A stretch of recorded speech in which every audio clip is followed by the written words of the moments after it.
Good afternoon, everyone. It's Sal Stretford Post. How you all doing? And welcome to another episode of Chatterbox. Hope everyone's doing okay and fine. It is the day of Ruben Amorim's press conference, guys. It literally just has finished. I'm going to go through that very, very soon, guys. But before I start, please don't forget to subscribe to the channel and smash a like on the video if you guys can do that for me. They're absolutely fantastic. Thank you, everyone, for joining me today, of course, guys. Absolutely. It is the weekend. Well, it's not the weekend, is it? Man United play Leicester City tomorrow, of course, in the night. For me, it will be Saturday morning. For you guys, it will be Friday. Well, most people around the world, it'll be Friday. But for me, on the East, of course, it will be on the Saturday, early hours of Saturday morning, of course, guys. And to be honest with you, it's a very, very critical game going forward in regards to our future because we have to qualify for Europe this season. It doesn't look like we're going to qualify for Europe through the league. We're going to have to do it via the trophies, of course, guys. And the Europa League and the FA Cup have added a little bit of extra spice this season, a little bit of extra spice. And do you know what? Let's bring it on. Let's bring it on. Guys, look, what I want to talk about today is INEOS. I want to talk about how their silence is deafening, in my opinion. And I just feel like, you know what I always learned something when I was younger about people who are silent. If there's nothing good to say, you stay silent. And I firmly believe this is what INEOS are doing. I think there is nothing good to say, so they are staying silent at the moment. I think this is incredibly telling, you know. When they are silent, it means that, you know what, they have got nothing good to say. And I believe this firmly, that this is what's going on at the moment, that they have nothing good to say, of course. But INEOS have been, you know, so far, if we measure it up pound for pound, they've been a bit of a nightmare. They've been a bit of a disaster. This window, and Ruben Amorim hints at it in this press conference, guys. He hints at it in this press conference that he needed more. And it's very difficult to implement his style of play without any add-ins to the squad, of course, guys. And this silence from INEOS, no word about how, you know what, we tried, but we didn't succeed in our task to get players over the line, etc., etc., etc. They didn't even do that. They planted seeds in the mainstream media. And the mainstream media basically echoed what INEOS and the Glazers said.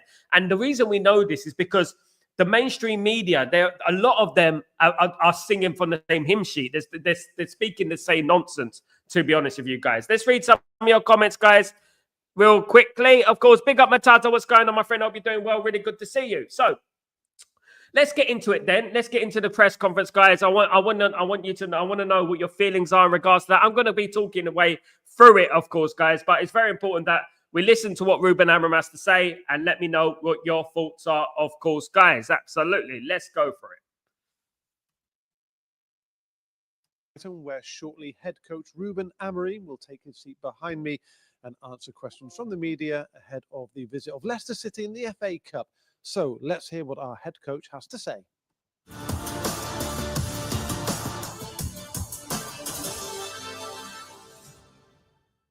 Hi, Ruben. Looking ahead to, well, I guess start off with Lisandro Martinez and Luke Shaw. Are you able to offer any information on their injuries and the severity? Lich is a difficult situation. He's going to be out for a while.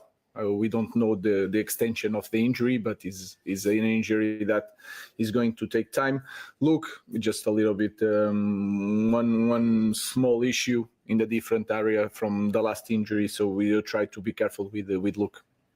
Dorgu and Heaven have arrived. Will they be going straight into the squad tomorrow? We'll see. You guys have to wait for tomorrow, but they are ready to play, and there are two more solutions to help us in this moment.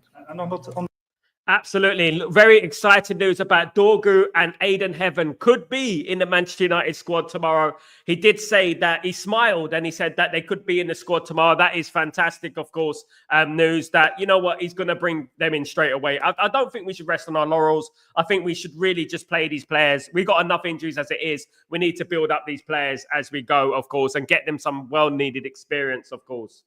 On the subject of signings, on Sunday you said that the club was trying everything to do something on deadline day and ultimately nothing happened. Are you happy with the work that was done this window? Do you feel that more could have been done? No, what I feel is that the club is taking his time, and we know the urgency of the moment of the team, but I think everybody here don't want to make the same mistakes that we did in the past. So we have to improve the players that we have and to win some games, and then in the summer we will see. But like I said, we are being really careful with the wheel transfers because we did some mistakes in the past. Guys, do you think that this is like a bit of a cover-up for the Glazers? Do you think this is a cover-up for the Glazers? Because when I hear something like that, I feel like, you know what, this is a bit of a smokescreen for the Glazers in regards to, we don't want to make the same mistakes again. Then don't make mistakes. Sign the right players. That's what I would say at the end of the day. I mean, so do you think he's just covering it up there? Because he did say after the game the other day that we need players and, we hope that players can come in, etc., etc. I mean, I don't know. I just feel like this is a little bit of a smokescreen for the Glazers and a bit of a cover-up for them and INEOS, of course, guys. Big up, Tyborg. What's going on, my friend? How you doing, brother? You just got to love. I can't understand some fans. Me too. I can't understand Tyborg. Absolutely. I can't understand any fans turning on this manager. He's charismatic. He's honest. He's straight down the line. He's not arrogant. He says it as it is, straight down the line. I like this guy. We're not going to get a better manager than this guy. I'm telling you right now, we're not going to get a better manager than this. This manager's fantastic. I like him, and I hope that he's successful at Man United. I really do. I really do. Big up, Tyborg. Accept, therefore, that the position of the team in the table may not change that much. You've got Marcus went, I know he wasn't playing. Anthony's gone. Malassia's gone. They are experienced players. You haven't brought in experienced players to replace them, and you weren't doing that well in the league to start with. Do you accept that people are just going to have to deal with that? No, I think it is a moment that is hard to turn things around in a few games. It's going to be like that, really hard until the end of the season. Then we are taking that risk that you talk about because we want a different thing in our team, and we want different profiles, and that is my area. So was my decision to do that. Like I said, we are taking some risks, but is the way we want to proceed. We want to win some games. We can improve our team. We'll have time to train because I was always complaining about the time to train. So now we have time to train. We are going to improve the team, the players. And like I said, I want a certain type of players, a different profile, and we are changing right away. Do you get concerned personally? You say it's a risk. You've already lost 5 home games. Do you worry at the back of your mind that if the results don't change, then everybody goes, well, that's now your fault, and you might come under pressure, and what you want may not happen? Yeah, that is clear, and is also excited. I know when I choose this profession that you have the risk of the results, and I already knew when I came here. I look at the schedule, I look at the team, and I understood that my decision of changing everything, take this hard decisions in the middle of the season without new signings, it's a danger for a coach. But Absolutely. Without new signings, to make the changes that he has made, it is a risk. And to be honest with you, we have to take risks because at the moment, things are not great already. We can't be talking about Manchester United this season being, it's fantastic, because it's not. So what he's trying to do, he's trying to change a culture at this football club. He's trying to change the way we go, the way we play. And this takes time. Especially as he said there, he hinted there that he needed signings there, didn't he? He said, without signings. He hinted there, didn't he, that he did need signings. And I agree, he did. And to be honest with you, we should have done. But he comes across very positive. I like the vibe. I think he's, I believe in this manager. And to be honest with you, it's best that we stick by him. Tyborg. He is not an easy position. He can't speak directly against the owner, even if he would. He has to be very careful, Tyborg. He has to be very careful at the same time. But he is giving a little bit of subtle hints there, isn't he? He's giving like a few hints here and there about, the ownership and stuff like that he needed players, etc., etc. You do feel that he is given that, And to be honest with you, he does it in a way that is charismatic. You know, it's like a little bit like a comedian. He's funny. You know what I mean? He's got a personality, and I like that. You know, but it is quite obvious that we need signings. And you know what? The big test is going to come in the summer, isn't it? The big test is going to come in the summer for INEOS and the Glazers. So let's wait and see what happens in regards to that, of course. Since day one, with good results or bad results, I have a clear idea what I want to do, and I take these risks because in the end, I think he's going to pay off in the end. But I know I'm not naive. I already said that many times. This is a sport of results, and we are in a difficult situation. Ruben, this is the first time I've spoken to you since Marcus Rashford left the club, so I'm just wondering how you left the situation with him personally, and obviously he's only on loan, so there's a chance he could be back here in the summer, and how that could potentially play out. Guys, in the summer, like we said before, we are fighting for our jobs until the summer. So I'm focused just on these games. Thankfully, about Marcos is in Birmingham now with Unai, so you can take the questions for this month to another coach. We are focused just on our players in the moment. Just following up on the questions that Simon asked about sort of the squad depth, I suppose. You've only really got 4 senior strikers, and the oldest of those is 23. You're hoping to go deep in 2 cup competitions. That doesn't seem like a lot of players in a very important part of the pitch, considering you may play a lot of games between now and the end of the season.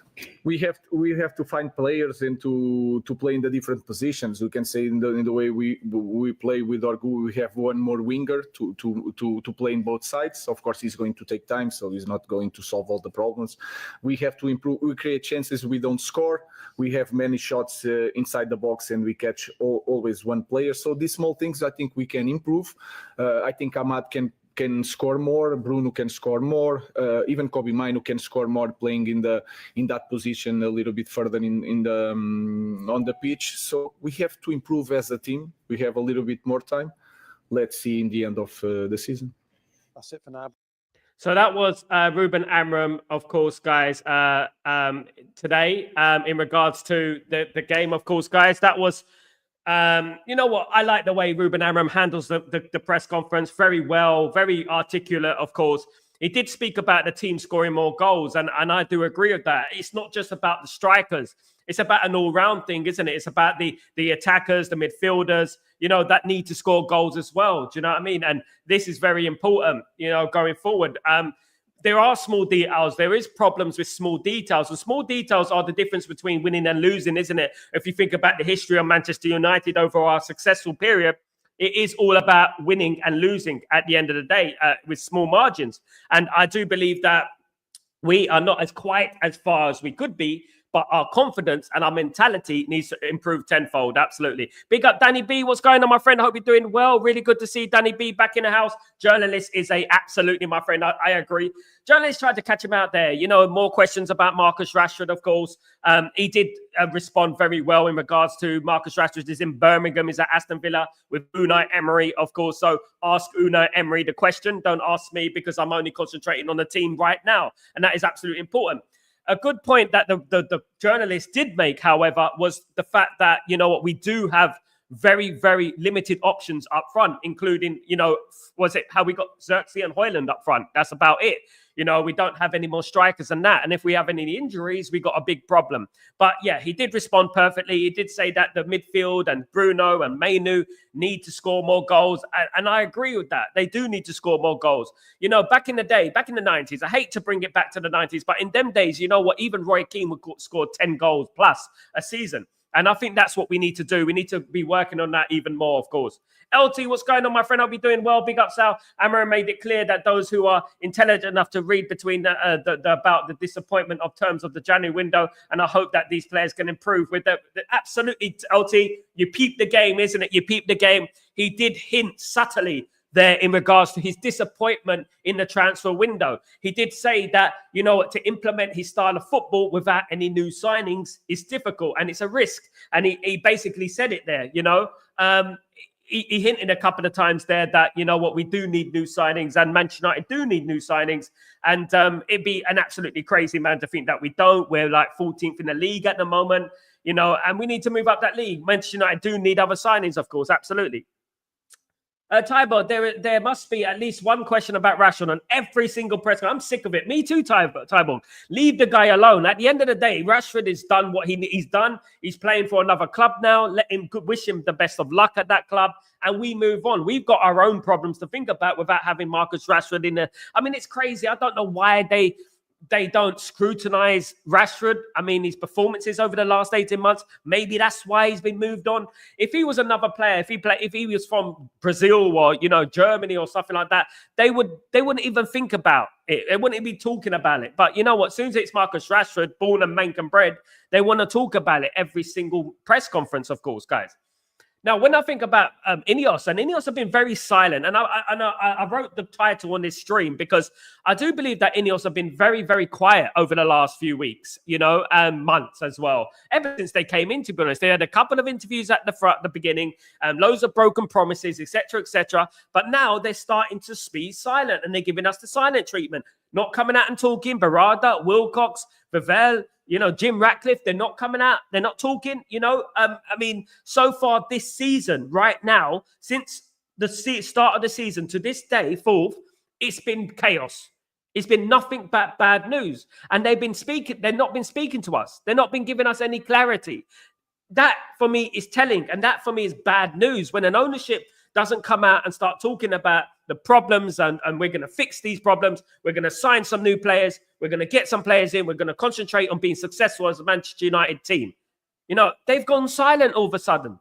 And this for me, this is very, very damning, at the end of the day. Absolutely. Big up Rasta. What's going on, my brother? I hope you're doing well. Just finished watching the press conference. Well spoken by the manager. Absolutely. Well spoken by the manager. As usual, well spoken by the manager. I'm not, and at the end of the day, Rasta, look, you know what?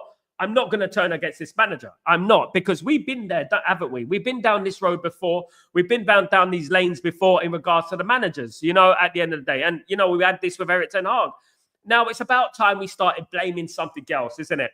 Ruben Amorim is a fantastic manager. You can tell he's a good manager. The way he speaks, he talks about tactics, about players, about training. You can tell he's a very good manager. He reminds me of a young Jose Mourinho slightly. I think he's a fantastic manager. And I think we need to back this guy to the hill and back, because at the end of the day, we're not going to get anyone better. Who are we going to get? Gareth Southgate. What, at the end of the day, I mean, what other manager do you want? Sam Allardyce? Do you want him through the door? Because at the end of the day, I feel like some fans are begging for this. They're begging for a Gareth Southgate. They're begging for a Sam Allardyce. That's what they're doing, because bet your bottom dollar, if we do get rid of Ruben Amorim one day, there will be Gareth Southgate lining up. Trust me. And we don't want that. He'll be the nail in the coffin. Do you know what I mean? At the end of the day, look, you know what? We're going to have to suffer this season. We've heard that before. We do have to suffer this season. There's a lot of problems at Manchester United to fix. When you're trying to fix the foundations of a castle, which has been derelict for years, you have to fix. It takes time, doesn't it? You have to start bit by bit, piece by piece. Then the floor. Then we have to do the walls. Then we have to do the ceiling. Then we have to do. It's like that, isn't it? It takes time. But at the moment, INEOS are very slow in doing business, and this is the problem with INEOS. And they're not very quick. We spent all month trying to fight for Dorgu. We were fighting for Dorgu for a month. When we should have signed Dorgu straight away, it should have been done and dusted. We ended up paying the money that they wanted anyway, more or less. So we should have just done that deal there and then. Why did we take so long to do the Dorgu deal? I know why. Because at the end of the day, they wanted to wait until the end of the window so that we don't have time to buy anyone else. And that is their excuse. And what happens is that, you know what? Don't worry about it. The Glazers will be like, don't worry about it. They'll be quiet once the window shuts, because they can't do anything after that. Absolutely. And this is the mentality that we go for, of course. The silence from the owners and the board tells me that finally they understood they must back the manager when it comes to player power. I mean, they needed to sign a player this window. I mean, they signed 2, but the biggest test for INEOS, I'm going to give them the benefit of the doubt. I don't want to give them the benefit of the doubt. I think they're absolutely disgraceful this window. I do. I think they should have gave him more. I think he needs more. I think bringing in a new manager with a unique style of play without any of these players is a big risk, and it's throwing him to the sharks, lambs to the slaughter. That's what it's doing. And to be honest with you, for Ruben Amorim to be so charismatic and so positive, it speaks volumes. It speaks volumes about him as a person. But rest assured that INEOS, they're going to be on fraud watch in the summer. They're going to be on fraud watch in the summer. We need to spend a lot of money in the summer. You know, and if we don't qualify for Europe, whose fault that is? It's not Ruben Amorim's fault. It's INEOS and the Glazers because we didn't back him in January. Because we got a small squad. And one thing, as I said, one thing I agree about the journalist in this press conference was the fact that he mentioned about our limited options on the strike force. And that is very true. Big up, Tyborg. Big up, LT. What's going on? INEOS are acting like the Glazers because I do agree with Sal because they know they aren't showing any best-in-class decisions and realize as we are fans are not falling for their PR. Absolutely, LT. You know what? All you can do is base things based on facts. We base things on facts. Facts, right? They facilitated the Glazers. They slept with the Glazers. Number one, that's a fact, right? They slept with the Glazers. They facilitated the Glazers. It's basically like, you know what? You don't want to sell a car. You got this car, right? And it's a noisy car. And everyone wants you to sell this car because it makes so much noise in the morning, right? And you go a for sale sign on the car, right? And then the Glazers come up and say, here you go. Here's money for the car. You can keep the car. INEOS, the Glazers were going to sell the club. They could not afford the club. They could not afford the stadium revamp. They could not afford the facilities revamp. They couldn't afford a rebuild of the squad. They were down to their final tether, right? This is why Old Trafford has been rotten. But INEOS came along and they facilitated them. They gave them what they needed to survive, plus more. Do you know what I mean? So let's not believe that they're innocent because they're not at the end of the day. And this is the fact. It's a fact that they're sacking people on 16 grand a year, security guards and people working a mega store who have mortgages and kids. That's a fact, right? It's a fact that they're stopping veteran season ticket holders. They're taking season tickets away from people. It's a fact. It's a fact. They put up ticket prices, right? And they put up season ticket prices. That's a fact. Of course, it's a fact. They did not back Ruben Amorim the way they should have backed Amorim. That's a fact. It's a fact that they should have sacked Eric Ten Hag when they should have done. Of course, that is up to debate, of course, but that is a fact at the end of the day. You know, that's a fact. It's a fact they shouldn't have got Ashwood if they were going to sack him a few weeks later.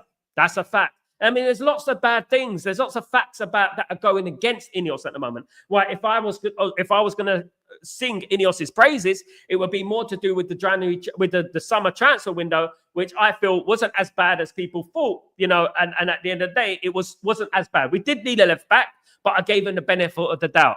But since then, and I remember the promises that they made back then about January. Since then, we haven't heard. You know, it's just been downhill. It's been like a slope. It's like a share's gone up and down completely. Big up, Vernon. What's going on, my friend? I hope you're doing well. INEOS and Glazers are the same people. Should open their eyes and here to stay after we missed getting the full sale. Ratcliffe just bailed them out. And if it was someone else, there would be riots. Vernon, spot on, my friend. Very, very good comment. Because at the end of the day, I want you to picture this scenario, guys. I want you to picture this scenario, right? If INEOS were Qatar right now, let's say INEOS were Qatar, what would the reaction be in the media? Because I'm seeing a lot of silence. I'm seeing a lot of quiet. I'm seeing a lot of stum people at the moment. I'm seeing Gary Neville not talking negative about INEOS. I'm seeing the media not talking negative. None of them have been criticizing them. In fact, they're doing the opposite. They're doing the opposite. They're actually criticizing Ruben Amorim for the failings of the board. That's what they're doing at the moment. I don't understand it. I mean, at the end of the day, look, you know what, this media, up here, they're just not quite got it at the end of the day. We know what's going on. A BMW Tyborg, yeah, you had to get the German car in there, didn't you, Tyborg? Big up, Tyborg. Absolutely, big up, my friend. Absolutely. Ruben words on Rashford just now says it all about their relationship. Look, guys, I spoke earlier on Twitter today. Big up, Akash. How you doing, my friend? I hope you're doing well. I spoke earlier on my Twitter about Rashford, yesterday about the things I know about Rashford are quite important. A lot of stories coming out. Yes, there is substance abuse. I've said that already. Yes, he did go home from training. Ruben Amorim sent him home from training with stomach cramps. That has happened. You know, that is not the pinnacle of it. That's not all of it. And I'm not going to say much more because I would obviously get sued. Do you know what I mean? But there are a lot of things going on in regards to Rashford, around Rashford, that are very, very bad. And for Ruben Amorim, he kept it quiet because at the end of the day, he wanted a team like Aston Villa to go for him so that he can get him out of his hair, so to speak.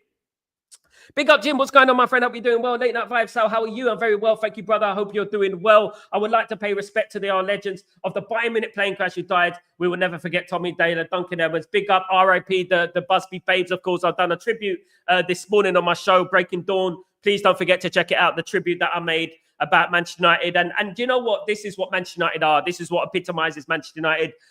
You know what? I mean, why I fell in love with this football club in the 80s. And to be honest with you, the Busby Babes are who we are, you know, and they weren't a great team. Before the Munich disaster, they were a great team. They weren't a great team after the Munich disaster. They were a great team before the Munich disaster. Absolutely. And to be honest with you, legends and forever in our hearts, of course. 958, gone but never forgotten. RIP, gone but never forgotten. And it's one thing that we have to remember. This day is why we're bringing in the past. This day is why we're reminiscing about the past. It's because it's very important that we do, you know, because each one of us have our story to tell in regards to Manchester United. We all have our legends that we talk about. We all have our stories about how we fell in love with the football club. And I guarantee you, a lot of people have been supporting this club a very long time. Talk about the Munich disaster. Talk about 1968. Do you know what I mean? Talk about the great players, Dennis Slaw, Paddy Crerand, Duncan Edwards, Blanchflower, these type of players. You know what I mean? They speak about these players, you know, Brian. And, you know, to be honest with you, it is everything what we are. Absolutely. Big up, Kenny. What's going on, Kenny? What's going on, brother? I hope you're doing well. I'd like to see Dorgu start against Leicester, otherwise second half on the bench. I think we should start him, Kenny. I think it's Leicester City. I don't think Leicester City are going to be going tooth and nail for this tournament. They are looking to survive relegation at the end of the day, so I think they'd be more concentrated on their relegation battle than fighting Manchester United in the FA Cup. Although Ruud van Nistelrooy coming home, he might want to prove a point somewhat. He may be, but I do believe Man United win the game. I think 2-0 for me, absolutely. Man United, Jim, and all the who have suffered, I pay my respects, Sal, for the foundations they have set. Thanks to them for everything they won. Absolutely, brother. Very beautiful comments. And the name and the platform our team has, we will never forget them. Absolutely, Jim. And thank you so much for that. Thank you so much for that, brother. Absolutely. Akash, I was at the Stretford end on Sunday and heartbroken when I saw Leach got injured. He was easily our best player on the pitch. Some of his passes were delicious going forward. He is everything what we are. I mean, everything positive what we have been has been down to Leach. Of course, he was the reason that we actually got a draw against Liverpool, wasn't it? He was fantastic in that game, you know, and he scored a few goals this season. He's helped us out, you know, over the last few weeks. And to be honest with you, it was devastating. But we have to look at it now in a way that, you know, what do we say? What do we do? Do we trust Licha Martinez? Do we just say like, oh, you know what? Let's wait till he comes back. Let's not forget he's 28 now. He's 28. And of course, you know what? When you're 28 and you're getting such and such injuries, like, you know, serious injuries, it does become a bit of a problem. You know what I mean? And we have to start thinking about replacing Licha Martinez because the injuries are getting a little bit bad now, guys. They are getting a little bit bad, to be honest. And we do have to think about how we're going to replace him. I mean, there is Aiden Heaven who's came through the door. Of course, Aiden Heaven is a young player, though. I would give him a few minutes here and there just to see how he does. Absolutely. LT, the only reason INEOS isn't being scrutinized by the media is because he's British, because they were unable to crucify the Glazers, but they were owners to Jim. Absolutely. Look, you know what? It is xenophobic, LT. Look, I'm a British man. I'm an English man. And I know that they are biased, but they're biased in Spain. They're biased in France. They're biased in Germany. They're biased everywhere around the world. This is something that we have to accept. If you go to Asia, if you go to Africa, you know, they're going to be biased against their own people. This is the way they are. You know, unfortunately, it shouldn't be the case. But it's an unfortunate fact, you know, in Italy, they're the same, you know, and, you know, the thing, what you have to understand is that, you know, they were always going to get favoritism. They were always going to be the media darling. You know, they were always going to be that. If it was the other way around, if Qatar were in charge of Manchester United right now, they will be scrutinized. Every single decision that they make, they will be scrutinized. They will be like, you know what? Oh, these things, they're building, they'll be making up stories. Trust me, they'll be making up stories. Believe it. They'll be making up sinister stories about the Qataris and stuff about that. You know what? That will sort of shake the, you know, sort of upset the apple cart sort of thing, if you know what I mean. So right now, this is pretty obvious what they're doing. They're backing INEOS. They're not saying anything wrong about INEOS, including Gary Neville. Gary Neville just wants hotel football built in a new complex that they're building outside the new Old Trafford, of course. That's why he's not really speaking about anything at the moment. Okay, it was terrible onto TV too. I knew immediately it was a serious one. Yeah, it was horrible. And the problem with Licha Martinez is that he does go in for those risky challenges, doesn't he? He goes in for those risky challenges and he risks getting injured. I mean, we love him for it. You know, we love him the way he fights for that badge. I like the way he puts his foot in where it hurts. That's what's great about Licha Martinez. But unfortunately, you know what? We can't hold this anymore. We wait until he gets fit. He's going to be over a year, I think. Honestly, looking at it, it'll probably be December, less than a year, probably December. I mean, we're looking at it now, and you know what? This is the second major injury in less than a year, guys. You know what I mean? And Man United need players. Man United need to get some players in, especially on the left side, left centre back. Look, Luke Shaw's out again. You know what I mean? I don't know when Luke Shaw's going to be back. Ruben Amorim did play down the fact that Luke Shaw was injured. He did say a little bit, but I do believe it's going to be a long time before we see Luke Shaw playing again. Surprise, surprise. Luke Shaw injured again. He just doesn't want to play for Man United. Why don't he just openly say that he doesn't want to play for Man United? It's crazy, isn't it? It really is crazy. Bear me a second.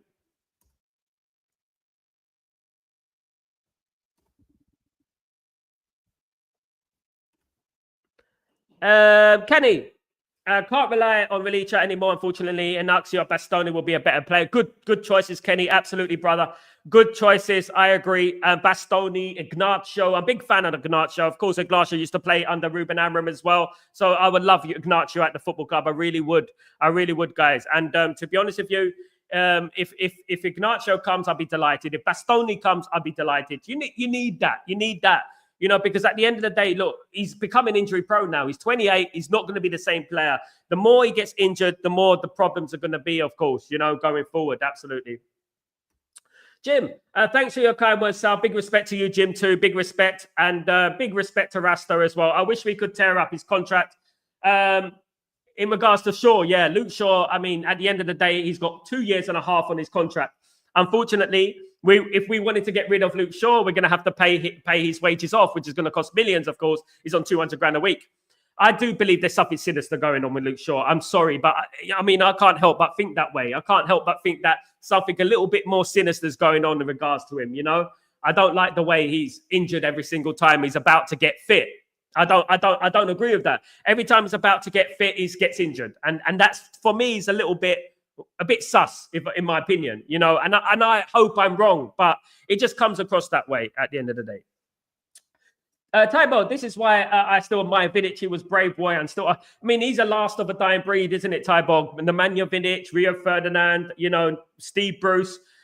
You know what? Even when you go back to the old defenders, even the likes of Ronnie Johnson and Henningberg, you know, these were fantastic. Jaap Stam. These were fantastic players who put their foot in where it hurt.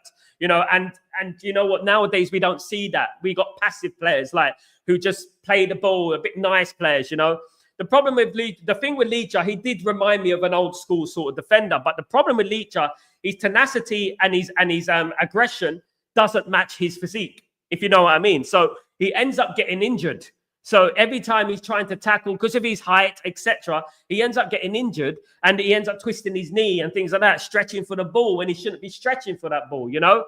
It's sad. And I would say that Licha Martinez is up there as the best signing post Sir Alex Ferguson. You know, he's probably the best signing along with Bruno, isn't it, at the end of the day? So it is sad what's going on. We have to move on, of course, with Licha Martinez. And you know what? I wouldn't say no to bringing in Aiden Heaven against tomorrow. Why not try him out? Why not see what we can do with this player? Even if it's 15 minutes here, even if it's 20 minutes here, that would be fantastic. Do you know what I mean? That's what I would say, guys. Absolutely. And we have to move on. Unfortunately, Man United can't catch a break. When it comes to injuries, we've probably got the most injuries in the country. I believe that we are the most injury-prone team in the country. I really do.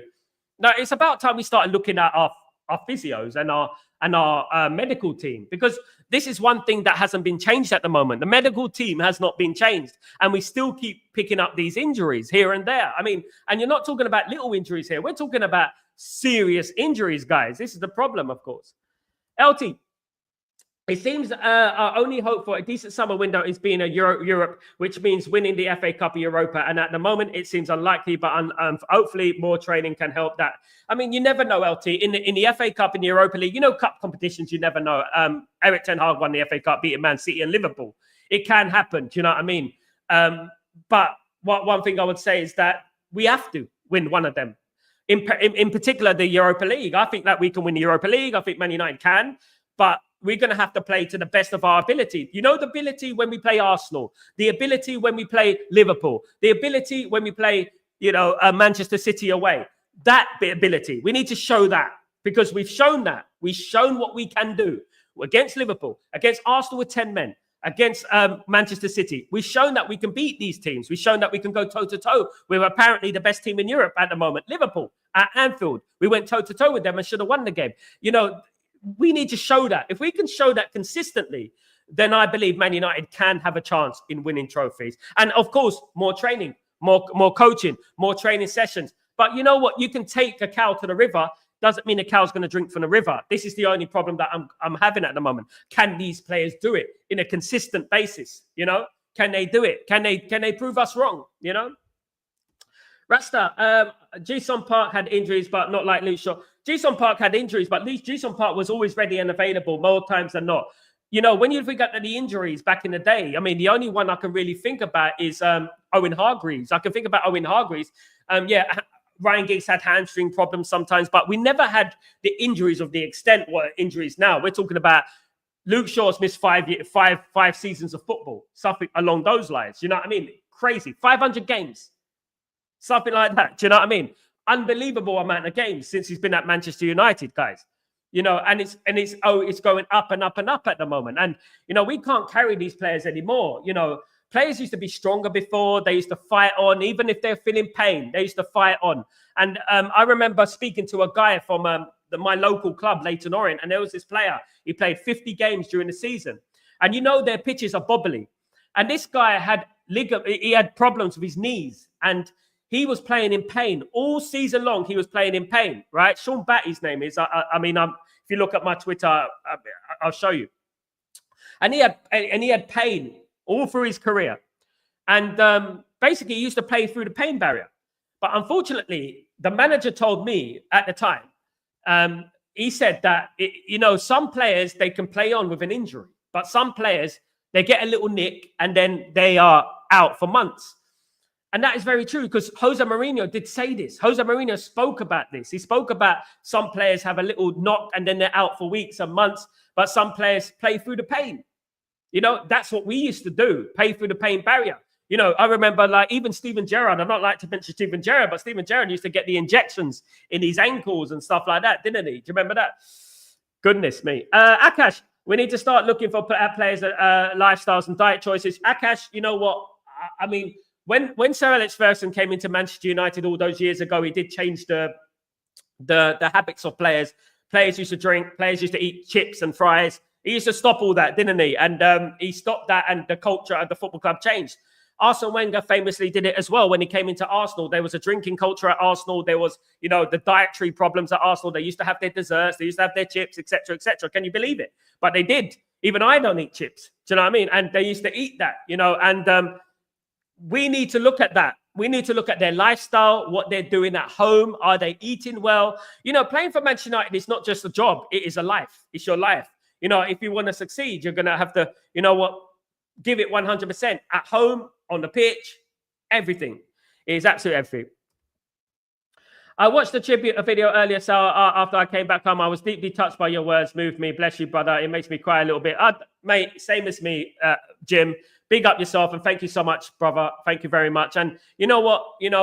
Manchester United is a beautiful club, and all we want on this stream is a successful football club. That's all we want at the end of the day. And you know what? It seems like before, when we used to support Manchester United back in the day, we used to be in control of our destiny. Now it seems like we're not in control of our destiny. We're in the control of greedy owners. And it saddens me because at this time when we should be commemorating the losses of such a great legacy that the Busby Babes left behind, which is the reason I'm here today, is the reason that many are here today. not only them, the past as well, Newton Heath and the teams that won the league the first time, of course, guys, that is also very important. But I'm talking about the team that was ultimately going to be the best team in Europe was the Busby Babes. They were, and I look at that and I think about what Man United would have achieved if that terrible tragedy didn't happen. Unbelievable. Darren, players today would not side the 70s and 80s and 90s, Darren. I'm going to bring the 90s in there because I'm a 90s lad. I would bring the 90s in there, the home of Vinnie Jones and players of that. Roy Keane, of course, guys, is the 90s, of course, guys. I would bring that in the late 80s because that is my period. But I think it all died out when it came to money, when money started being flooded into the clubs.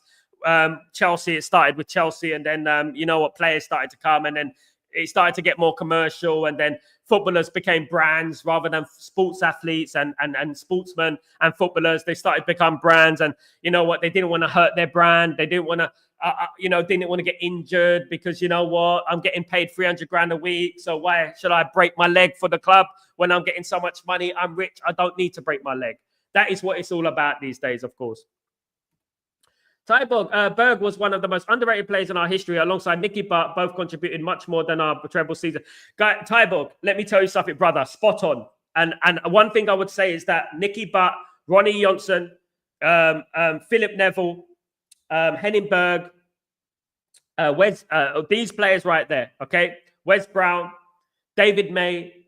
Yes, Nicky Butt was there, of course. Absolutely Nicky Butt. Jonathan Greening, when you go on and on about the squad, it wasn't necessarily about the talent that Man United had. It was more to do with we had players that were fit and ready. And when called upon, they will give 100% every single time. It doesn't matter who plays, And when you look at the game against Bayern Munich in the 1998-99 Champions League final, and you look at the fact that Roy Keane was suspended, of course, you look at that Roy Keane was suspended. And Paul Scholes was suspended. What did Man United do? They brought Beckham in. They brought Nicky Butt in. They brought Jesper Blomqvist in. And then they put Giggs on the right. And that one, his position, obviously, is a left. And it all gave 100%. Jesper Blomqvist is another one. Another great player that doesn't get spoken about enough. Every player that has played for Manchester United during the time that we were so successful. I'm talking about even the Kara Poborskis of this world. I'm talking about, these type of players that came to the club. They all played their part in the club, of course. And our squad was always the most important thing. Whether you're Luke Chadwick, or you're Nicky Butt, it didn't matter. We had a squad and we had the players that are willing to give 100%. Big up, Tyborg. So regarding my earlier comment, with respect to the legends of the Munich disaster, today's players need to look in and respect the foundations, these legends, and not only these legends of the 90s. They do, Jim. The thing is, it's a bit like trying to, I don't want to be rude, but they just come across a bit uncaring, if you know what I mean. They don't come across as players that are empathetic with the past. They don't. It just seem like some people that I speak to today, people have been telling me today, stop talking about the past and things like that. And I'm like, it's a Munich disaster today, anniversary. And I'm going to talk about the past. I'm going to talk about who Man United are. Of course I am. That is who we are. That is where we came from. Unfortunately, a lot of these players, they don't really care. And it's a sad state, but they don't. They were told today, they've been told many times, and some of them have been on tours around Old Trafford, being told and educated about it. It's just that they don't care. Again, it's like taking a cow to the river. They're not going to drink from the river. It's just that they don't have it up here. This is when we have to learn how to sign players. This is when we have to really be choosy of what players we bring into the football club. We have to really get to know their personality. Absolutely. Big up, Jim. Darren Tyberg, even David May. Yeah, David May was brilliant. Big up, Michael. What's going on, Michael? Hope you're doing well. Big up yourself. Gizambot had a bad injury record post 2006, but he played a lot of games, Akash, and he was very important for us as well. Very important. And if you look at the especially in between the 2008, I think if he played in the 2011, was it 2012 Champions League final at Wembley, right? I believe that we would have won. I'm being a little bit zealous. When we played Barcelona at Wembley, I feel like we would have won that game if Ji-sung Park was playing. Unfortunately, he wasn't. And but he played more than he missed. He played more than he missed. The thing with Luke Shaw and Mason Mount and players like that, they miss more than they play. That's the thing. Every player is going to get injury, of course. Big up Akash. I wonder why the Glazers don't care about the success on the pitch, because that's what they could generate more money for them instead. They'd rather suck the life out of the club because they don't care. The Glazers don't care. They don't care. They really don't. I mean, they couldn't care less. They really couldn't. They don't care what Man United. I don't even think they know what league we're in, to be honest with you. I think they just look at the money, the balance sheets. That's it. That's all they're looking for. And then someone will come up to them and tell them why the balance sheets are not working, why the balance sheets are so low. And then they'll say, oh, then get rid of him then. You know, and they're passive. They're missing, of course, guys. And you know what? The INEOS are just imitating them at the moment. Tybo, George Best got a kick every 2 minutes, and I mean kicks. Yes, I know. Yeah, but he stood up and continued running. If it was Neymar, he would be rolling all around today. Georgie was an unbelievable character. The great thing about Georgie Best is that a lot of his career was not broadcasted. It wasn't filmed. We only seen clips of George Best. This is why George Best is so underrated as a player and probably the best British player of all time, because not all of his career was broadcasted. I mean, my favorite players, British players of all time, I like Bobby Charlton. I liked George Best. There are others as well. I did like Gaza. I did like Paul Scholes. You know what I mean? But when I'm talking about the past and the distant past, and I think about George Best, you know what? The media doesn't do him justice. It doesn't do him justice. There is not enough footage of George Best. So we need to get all that footage together and show these people how good George Best was. Oh no, Sal, I know you're not rude. You are never, bro. You are a legend. Thank you so much, Jim. Big up yourself, brother. No, I never said anyone. I don't know who called me rude. I don't think anyone called me rude. Absolutely not. You're not rude, my bro. Absolutely, I'm not rude. You're not rude. Big up, Jim. Big up yourself. Park played in 2011 final. Yes, Akash, he did. But did he play in the 2011 final, Akash? Did he? I can't remember that. I thought Giggs played in the middle alongside. Let me have a look at that, actually. I might be wrong, but let me have a look. I was at the final. 2011 Champions League final. He probably did. I can't remember. I mean, it was a bad game anyway. It was a bad game, to be honest with you. I mean, I was so disappointed in the team. But we missed, we missed Darren Fletcher. Darren Fletcher was suspended. That was it. Darren Fletcher was suspended. He did. But, yeah, he did. But he played on the left wing, Akash. That was it. He played on the left wing. But he was available. At least he was available. He would do a good left wing back position. I was at the 2011 final, guys. By the way, I've got some gifts to give away. Anyway, when I get all my programs and stuff from London, I'll bring them in. I've got one Champions League final from that year, 2011. I know it was a bad day, to be honest with you. Man United were outplayed. Went to the game with a couple of my mates, and it was a bad time. Ashley Young is 39 years old and is more fit than Mason Mount and Luke Shaw. Absolutely, Rasta. It goes to show you, isn't it? Mentality. It's the old school mentality, bruv. It's the old school mentality. Anyone born after 1989, forget about it. Forget about it. It's all about the 80s and before that, of course. Sal, what's your all-time favorite goal? Just curious. My all-time favorite goal for Manchester United.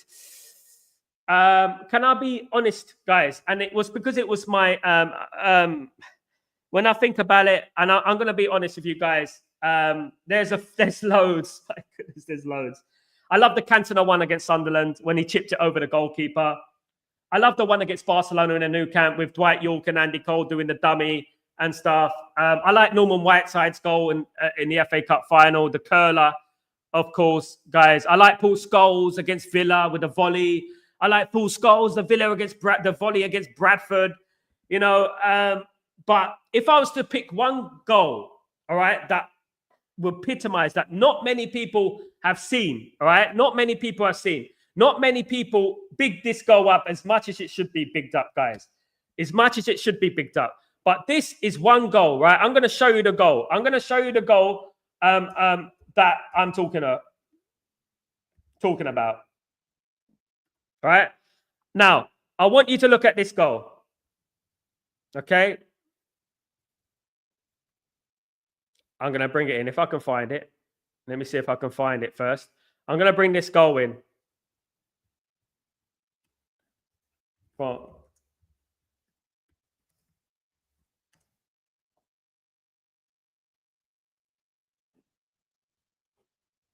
where is it? Have they got it?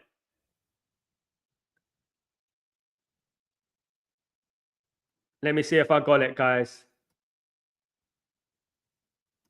Okay, guys, I'm going to share this goal with you. This is one of my favorite goals. I don't know. It's very hard to say, but this is one of my favorite goals, guys. Here we go. It's not good quality. Sorry about the quality. But you know what? It is what it is. Share screen.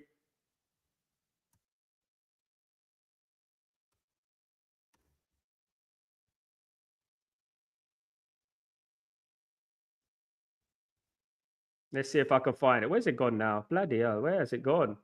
Okay, here we go. Here we go, guys. Look at this. Bang. In the corner. And the reason I like that goal, look, let me show you again. Let me show you again, guys. Watch this goal. Watch this goal. Look at that. Look at that, guys. If that was Dennis Bergkamp, if that was anyone else, they would be making Netflix series about it. But another goal, right, that I think is totally underrated, guys. Another goal that I think is totally underrated. And if it was anyone else, right, anyone else, they'd be making a big fuss about it.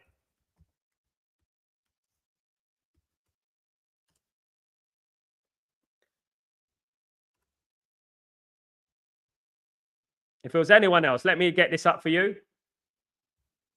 Here we go. Right.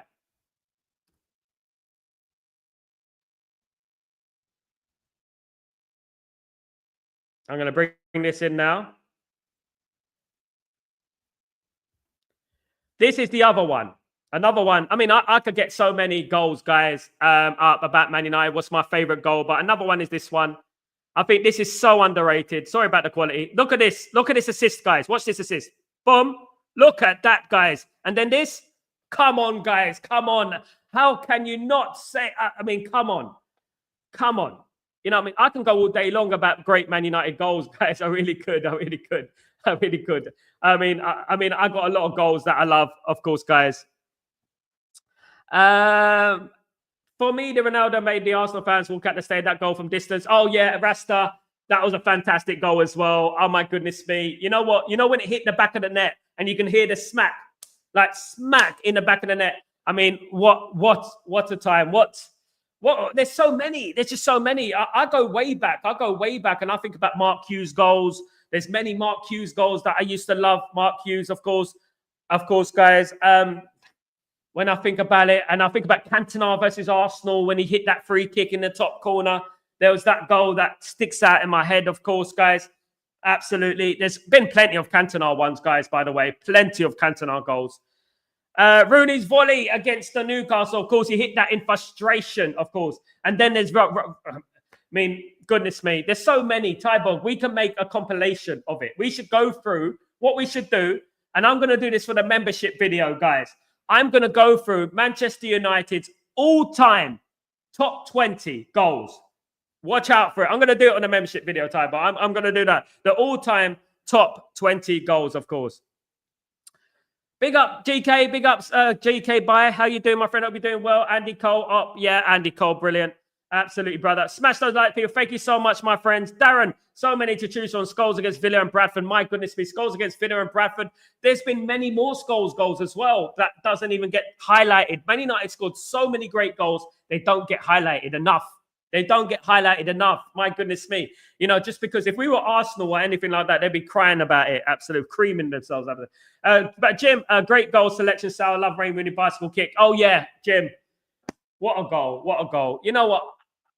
When I think someone tells me what's the greatest goal, it's a great question by Tybal, but when I think about what's the greatest Man United goal, the first thing that comes to my mind, I do the first thing. And sometimes, every single time someone asks me, it's always a different goal. And that's the thing. It's always a different goal. You know, it's just whatever comes to my head first. And I'm like, oh, that goal. Yeah. Oh, that goal. Yeah. Do you remember that goal? Yeah, absolutely. Ronaldo was just a legend. It was just a legend. The goals that Cantona scored, that arrogant, absolutely unbelievable. Cantona the most underrated player. It's honest to God. Yeah, arguing the referee Wayne Rooney, absolutely. Guys, thank you so much, my friends. You're all legends. Guys, much love to you all. I've got nothing but love to everyone in this stream and everyone on this channel, guys. I have a fantastic community. You know what I mean? And I want to thank everyone who is part of this community. It's a brilliant community. And thank you, everyone who joined me today. Guys, please don't forget to subscribe to the channel if you're new. And please don't forget to smash a like on the video. That'd be absolutely fantastic. Tyborg, that one counter against Roma Old Trafford. Yes, Cristiano Ronaldo. I was at that game, Tyborg. I was at that game. Very big problems before the game. We had many problems before the game, and there was riots before the game. And I remember that because I was standing outside the megastore with my chips, and some Roma fan came from behind me and barged me, and I dropped my chips. Disgraceful. But I was at that game. Yeah, I was at that game. I used to go to almost every game back in the day when I was in England. But yeah, guys, thank you so much for joining me. You absolute legends. Goals against Newcastle, Darren. Brilliant goal, of course. Absolutely brilliant goal. I'm thinking about which Newcastle goal. Was it the one when we won 6-2? Was it that one? The one. There's loads, isn't there? There is loads. Bless you, Sal, and the rest of us. Big up everyone, of course. Much love to you all. Much love to everyone in the stream, guys. Thank you so much for joining me this afternoon, wherever you are in the world. Thank you, guys. I will be back tomorrow for Breaking Dawn, of course. And don't forget to join me for that. Very important you join for that, guys, please. Thank you so much. It was a big show. And guys, please don't forget to subscribe. Please don't forget to smash a like, please. If you could do that for me, that'd be brilliant. Guys, thank you, guys. Have a great day. Have a great evening. Great night. Wherever you are in the world. Thank you very much. Much love. Bless.